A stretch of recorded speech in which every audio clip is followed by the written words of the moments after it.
Hallo und herzlich willkommen zu einem neuen Video hier auf meinem Kanal, hier bei Comike. In diesem Video möchte ich euch zeigen, wie ich meine Reolink-Kameras initialisiert und eingerichtet habe. Ich möchte euch die einzelnen Menüpunkte zeigen und euch zeigen, welche Einstellungen ich vorgenommen habe, denn diese Frage ist bei meinen beiden anderen Videos sehr häufig an mich herangetragen worden. Apropos, meine beiden anderen Videos findet ihr oben in der Ecke verlinkt. Im ersten Video habe ich euch gezeigt, wie ich den Reolink NVR Netzwerk Video Recorder, den RLN36, installiert habe, wie ich die Festplatte eingebaut habe und die Kameras erst einmal hinzugefügt habe.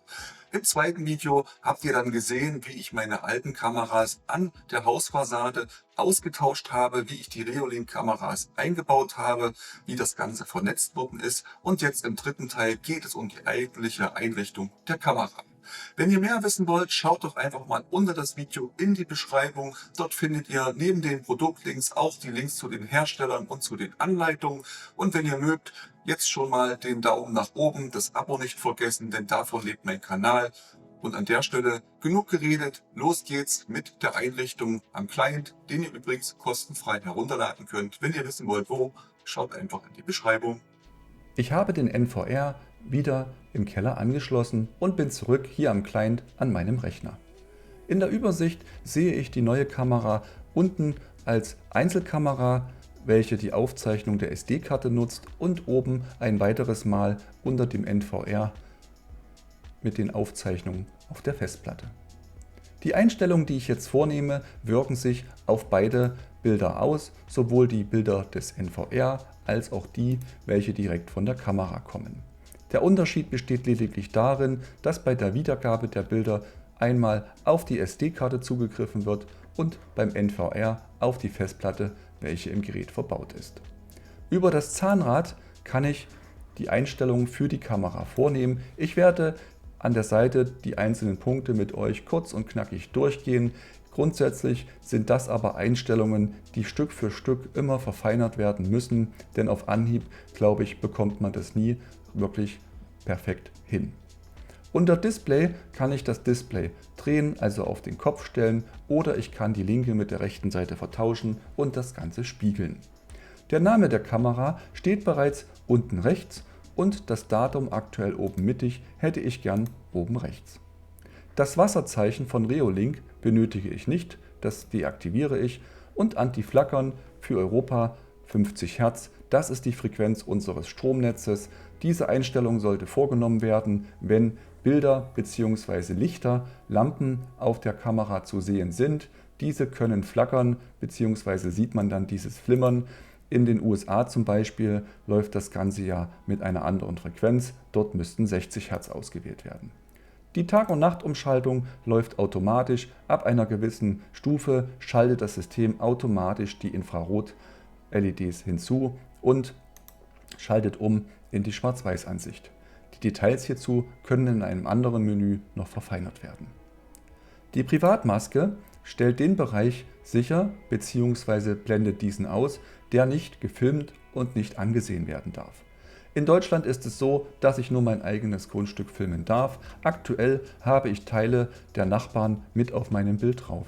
Hierzu ziehe ich mir ein Viereck, das ich mit der Maus entsprechend auf dem Bild verschieben kann, setze es mir in die Ecke und kann das Ganze entsprechend noch anpassen und speichern. Und im System wird automatisch, ihr seht es hier im Hintergrund, der Bereich komplett ausgeschwärzt. Ich kann das nicht mehr sehen und dieser Bereich wird auch nicht aufgezeichnet. Unter weiterer Einstellung können die Qualitäten der Kontrast, Sättigung, Schärfe und so weiter des Bilds individuell angepasst werden. Diese Einstellungen könnt ihr anpassen, müsst ihr aber nicht. Grundsätzlich passt das schon sehr gut. Aber in extrem dunklen Bereichen oder sehr hellen Bereichen sollte hier eine Anpassung stattfinden. Der Umschaltwert zwischen Schwarz-Weiß und der Farbe kann hier verändert werden. Meiner Meinung nach passt die Einstellung sehr gut, damit hatte ich noch keine Probleme. Tagsüber soll das Ganze in Farbe aufgezeichnet und wiedergegeben werden. In der Nacht soll das Ganze in Schwarz-Weiß und Infrarotbeleuchtung laufen. Der Stream gibt wieder, mit welcher Auflösung das Bild dargestellt wird. Es gibt den klaren Stream, das ist das, was ihr vielleicht am Computer oder im Netzwerk euch anschaut, die beste Auflösung. Diese Kamera schafft 8 Megapixel bei einer maximalen Bitrate von 8192. 25 Bilder pro Sekunde, das bedeutet, das Bild ist annähernd ruckelfrei. Wenn ihr euch das Ganze über das Telefon vielleicht in den mobilen Daten anschaut und ein wenig auf das Datenvolumen achten müsst, könnt ihr euch auch den flüssigen Stream ansehen. Der hat eine deutlich niedrigere Auflösung, dafür benötigt er aber auch deutlich weniger Speicherplatz. Unter den Alarmeinstellungen wird eingestellt, wann, wo und wie ein Alarm ausgelöst werden soll. Alarmauslösung interpretiere ich, dass bei einem Alarm die Kamera die Bilder nicht mehr löschen darf, sondern diese dauerhaft speichern soll, so lange bis die Festplatte oder die SD-Karte voll ist. Erst dann darf erneut überschrieben werden. So habe ich die Möglichkeit, die Bilder auch Wochen oder gar Monate später abzurufen und zu schauen, warum etwas wie passiert ist. Die Haustiererkennung ist im Moment immer noch in einer Beta-Phase. Ich muss sagen, bei meinen anderen Kameras ist diese bereits seit einigen Wochen etabliert. Ich kann zuverlässig nachschauen, wann Tiere erkannt werden, und mittlerweile weiß ich, dass ich neben Füchsen, Martern, Katzen auch einen Dachs habe. Bei der Bewegungserkennung wird unterschieden nach der Bewegungserkennung und der intelligenten Erkennung. Grundsätzlich soll das Ganze von 0 bis 0 Uhr durchlaufen und ich kann hier die Schärfe, ab wann das Ganze reagieren soll, individuell einstellen. Wenn ich das Ganze auf das Maximum von 50 setze, wird jede kleinste Bewegung erkannt, löst einen Alarm aus und das Bild wird gespeichert. Der Nachteil an dieser Lösung ist allerdings, dass zum Beispiel ein Insekt, welches vor der Kamera entlang fliegt, oder Regen- oder Schneeflocken auch den Alarm auslösen. Die Anzahl der Fehlalarme nimmt also deutlich zu. Setze ich den Schwellenwert zu tief, wird allerdings faktisch kein Alarm mehr ausgelöst, sondern nur, wenn hier ein Riesenobjekt sich durch das Bild bewegt.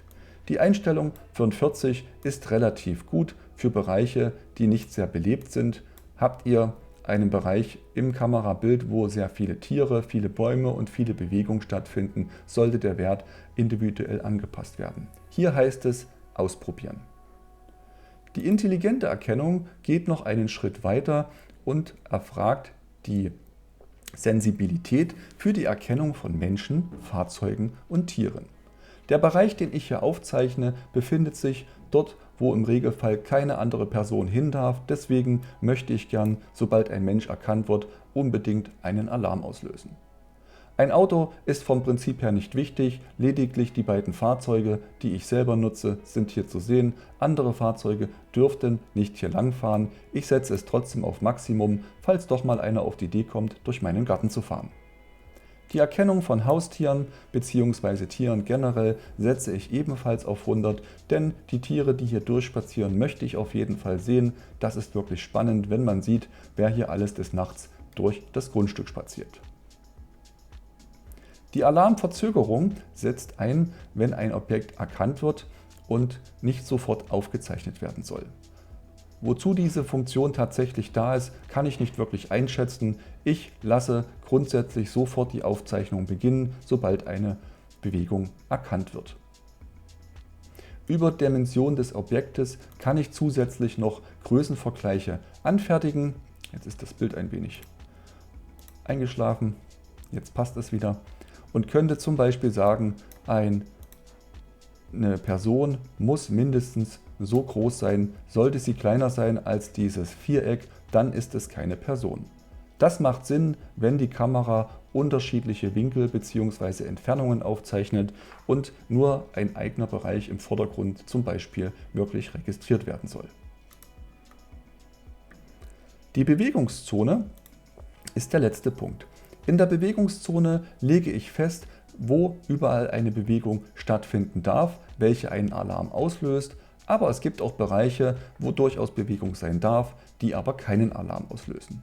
Zum Beispiel ein Windrad oder ähnliches. Und hier könnte ich sagen, sobald sich diese Bäumchen bewegen, soll bitte kein Alarm ausgelöst werden.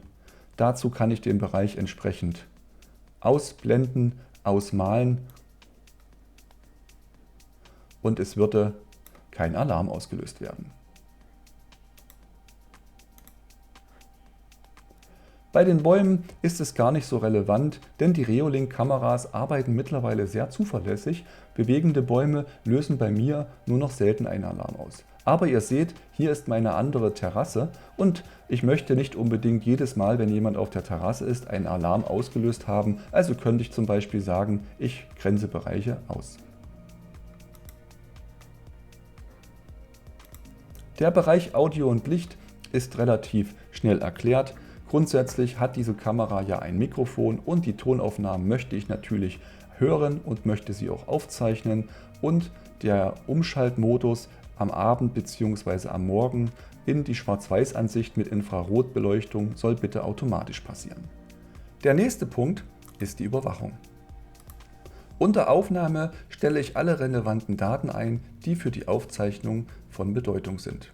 Hier gibt es jedoch dann den ersten Unterschied zwischen der SD-Kartenversion und den Daten, die über den NVR an der jeweiligen Kamera aufgezeichnet werden. Der Menüpunkt Überschreiben bedeutet nämlich, dass, wenn der Speicherplatz befüllt ist und voll ist, automatisch von vorne wieder aufgezeichnet werden soll und die ältesten Aufnahmen überschrieben werden. In der Einzelkamera wäre dies die SD-Karte und im NVR die entsprechende Festplatte.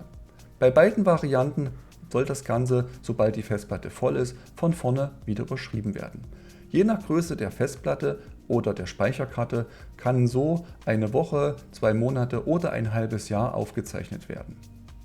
Voraufzeichnung bedeutet, dass die Kamera nicht nur die Bilder ab dem Zeitpunkt der Bewegungserkennung speichert, sondern auch ungefähr 10 Sekunden davor. Ich kann das Ganze lediglich aktivieren und deaktivieren. Hier hätte ich mir gewünscht, dass ich auch die Zeit einstellen kann, um wie viele Sekunden vor der eigentlichen Bewegung die Aufzeichnung nicht überschrieben bzw. gelöscht werden soll, sondern eben gespeichert werden soll.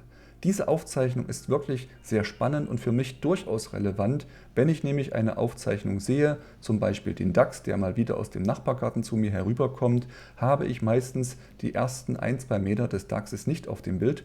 Da hätte ich gern doch ein wenig mehr Aufzeichnungszeit. Das Verschieben der Aufzeichnung bedeutet, wenn die Bewegung beendet ist, wie lange danach soll das Bild noch aufgezeichnet werden. Das Minimum meiner Meinung nach sollten hier 30 Sekunden sein. Gibt es eine Dauerbewegung im Bild, greift dieser Wert immer ab der letzten erkannten Bewegung. Eine Menschenmenge, die sich über 2 Stunden aufgeregt unterhält, würde also für 2 Stunden und 30 Sekunden aufgezeichnet werden. Der Zeitplan bestimmt, wann die Kamera aufzeichnen soll. Das Ganze kann entweder über den Timer eingestellt werden, das heißt, am entsprechenden Tag zur jeweiligen Stunde soll eine Aufzeichnung immer stattfinden oder über eine Bewegungserkennung. Bei der Bewegungserkennung kann ich sogar noch unterscheiden, ob das Ganze nach Person, Fahrzeug oder Haustier individuell getrennt stattfinden soll. Ich empfinde es als sinnvoll, das Ganze 24 Stunden am Tag, 7 Tage die Woche permanent laufen zu lassen und keinen Unterschied zwischen diesen Punkten zu machen. Die E-Mail-Adresse werde ich später noch hinterlegen. Hier kann ich einstellen, wo eine Bewegung gemeldet werden kann, zum Beispiel per E-Mail. All diese Daten habe ich aber letztendlich bereits bei mir am NVR hinterlegt, die werden über diesen gezogen. Über die FTP-Einstellung kann ich hinterlegen, wohin die Bilder separat gespeichert werden sollen.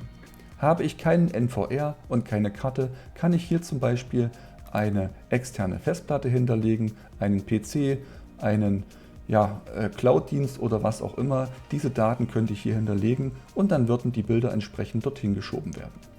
Die Push-Benachrichtigung ist dann der letzte Punkt. Hier würde ich automatisch eine Push-Meldung bekommen, auf mein Telefon zum Beispiel, sobald eine Bewegung erkannt wird. Im Menü Netzwerk bekomme ich zunächst eine Übersicht, wo sich meine Kamera befindet, in welchem Netzwerk und welche Zugangsarten verfügbar sind. Wenn ich das Ganze ein wenig nach unten scrolle, sehe ich hier die erweiterten Einstellungen. Hier kann es durchaus Einstellungsbedarf geben, zum Beispiel wenn auf die Kamera von extern über das Internet zugegriffen werden soll, müssen die entsprechenden Ports an eurem Router freigegeben werden. Das kann man automatisch machen lassen oder eben händisch einstellen. Die NTP-Einstellungen machen durchaus Sinn. Über diese Einstellung wird die Uhrzeit automatisch mit dem Internet synchronisiert. Diese Daten hier drin passen für mich sehr gut. Automatisch erfolgt hier die Anpassung alle 1440 Minuten. Das bedeutet, dass die Uhr relativ genau läuft. Im Speicher ist im Moment die SD-Karte hinterlegt mit einem Fehler. Wenn ich die Karte anklicke, öffnet sich ein kleines Menü und ich sehe die Meldung, dass die Kamerakarte zwar installiert, montiert ist, aber nicht formatiert. Das hole ich an der Stelle nach. Ein Klick auf Format gibt die Sicherheitsmeldung frei, ob ich das wirklich möchte. Mit dem Formatieren der SD-Karte startet die Kamera neu. Es dauert eine kleine Weile, bis ich wieder Zugriff habe und erneut ins Menü wechseln muss. Unter Speicher sehe ich nun, dass von meinen 256 GB 239 GB tatsächlich nutzbar sind und davon 280 MB tatsächlich auch verwendet werden. Der letzte Menüpunkt sind die Systemeinstellungen. Unter Benutzermanagement kann ich neue Benutzer anlegen, löschen, sperren oder auch nur die Kennwörter ändern. Unter Datum und Uhrzeit besteht die Möglichkeit, das Zeitformat von 24 auf 12 Stunden umzuschalten oder auch das Datumsformat meinen Wünschen entsprechend anzupassen. Die Uhrzeit habe ich ja über das Internet synchronisieren lassen. Hier kann ich zusätzlich auch noch einstellen, wann Sommer- und Winterzeit automatisch umschalten soll. Durch meine automatische Synchronisierung macht diese Einstellung nicht allzu viel Sinn, aber es schadet auch nicht, diese Einstellung zu übernehmen. Unter dem Punkt Wartung geht es um die Pflege der Kamera. Das Auto-Upgrade ist automatisch hinterlegt. Die Kamera schaut selbstständig, ob es neue Firmware-Varianten gibt und installiert diese. Die Kamera ist somit immer auf dem aktuellen Stand. Ich kann das Ganze auch manuell testen, habe aktuell aber keine neuen Firmware-Versionen vorliegen. Sollte es welche geben und ich das Ganze nicht automatisch machen wollen, geht das natürlich auch manuell. Der Autoneustart sorgt dafür, dass die Kamera zu einem bestimmten Zeitpunkt automatisch neu gestartet wird. Das macht zum Beispiel Sinn, wenn die Kamera aufgrund einer langen Laufzeit sich festgefahren hat. Mit einem Neustart fängt sie immer wieder von vorne an. Ein Neustart dauert ungefähr 20 bis 30 Sekunden. Die Standardeinstellung ist Sonntagnacht um 2. Ihr wisst aber aus meinem Video zur Installation des NVR, dass diese Einstellung auf jeden Fall angepasst werden sollte, denn jede Reolink-Kamera hat die gleiche Uhrzeit hier stehen und ein ungebetener Gast weiß, dass Sonntag früh um 2 Uhr diese Kamera für 20 bis 30 Sekunden außer Betrieb ist. Der Punkt Wiederherstellen setzt die Kamera auf die Werkseinstellung zurück. Das Ganze geht natürlich auch direkt an der Kamera und Neustarten bedeutet, die Kamera einfach neu zu starten. Ihr seht also, das Einrichten der Kamera ist gar nicht so schwierig und die Verbindung mit dem Netzwerk auch kein Teufelszeug, sofern die Kabel einmal gelegt sind. Bevor ich die Einstellung nun beende, werfe ich noch einen kurzen Blick auf den NVR. Ich starte das Menü der Kamera aus dem NVR heraus und sehe, dass ich die Einstellungen, die ich direkt an der Kamera getätigt habe, hier ebenfalls sehen kann. Im Menü Überwachen gibt es aber Unterschiede. Die Aufnahmeaktivierung habe ich ebenfalls, das Überschreiben genauso, die Voraufzeichnung auch. Aber das Verschieben der Aufzeichnung, wie lange nach der Bewegung darf noch aufgezeichnet werden, kann hier bis zu 10 Minuten verlängert werden. An der Kamera selber habe ich den mittleren Wert mit 30 Sekunden aktiviert. Die Packdauer gibt an, wie lange ein einzelnes Videofile sein darf, bevor ein neues geschrieben wird. 30 Minuten ist der Standardwert, ich kann aber auch durchaus sagen, dass ein Videofile 60 Minuten, eine Stunde sein darf. Die Timer- und Alarmeinstellungen können hier ebenfalls gesetzt werden. Hier habe ich jedoch die Möglichkeit, meine Einstellungen direkt auf alle Kameras anzuwenden, die sich am NVR in der Anmeldung befinden. Ihr seht also, mit wenigen Klicks und ein klein wenig Zeitaufwand könnt ihr jede Kamera für sich individuell einrichten, so wie ihr das braucht. Oder ihr nutzt die Funktion des NVRs und übertragt die Einstellungen zentral auch auf die anderen Kameras. Die Wiedergabeseite habe ich euch an der Stelle nicht vorgestellt, denn ich denke, die ist soweit selbsterklärend. Über den Filter könnt ihr dort sogar noch auswählen, nach was ihr speziell suchen wollt. Soll es nur die Bewegung sein, das Fahrzeug, der Mensch oder eben der Dachs, sprich das Tier. Mit jeder Firmware, mit jedem Upgrade gibt es auch viele neue Funktionen, zum Beispiel den Zeitraffer-Modus, der an immer mehr Kameras eingeführt wird, mit dem Zeitrafferaufnahmen automatisch möglich sind. Deswegen ein weiterer Grund, warum man die Firmware-Updates tatsächlich regelmäßig machen sollte.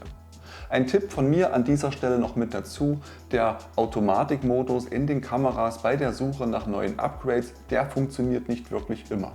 Ich habe daher über meinen Home Assistant eine Routine, die mir sagt, dass ein neues Update zur Verfügung steht, und von dort aus kann ich es zentral automatisch einspielen oder ich lade mir die neue Firmware direkt auf der Webseite herunter und spiele sie manuell ein. Ich hoffe, ich konnte euch mit meinem Video etwas näher in das Einrichten der Kameras bringen. Wenn ihr Fragen habt und euch mit mir austauschen wollt, dann schreibt einfach unter das Video in die Beschreibung. Ich antworte euch so schnell wie ich kann. Wenn euch das System interessiert und ihr das Ganze nachbauen wollt, würde ich mich riesig freuen, wenn ihr meine Produktlinks nutzt. Die findet ihr ebenfalls unter dem Video in der Beschreibung. Der NVR, die verschiedenen Kameras, all das, was ich verwende, habe ich euch dort verlinkt. Das ist der gleiche Preis für euch und mein Kanal bekommt eine kleine Provision, von dem ich diese Maßnahmen, meine Projekte und dergleichen finanziere. Vielen Dank an der Stelle dafür, dass ihr mich unterstützt. Auch vielen Dank dafür, dass ihr mir spätestens jetzt hoffentlich ein Like für dieses Video gebt. Wenn noch nicht passiert, abonniert bitte meinen Kanal, dann verpasst ihr auch keins der neuen Videos. Und ich hoffe, ihr seid auch beim nächsten Video wieder mit dabei. Bis dorthin sage ich ciao, bis bald.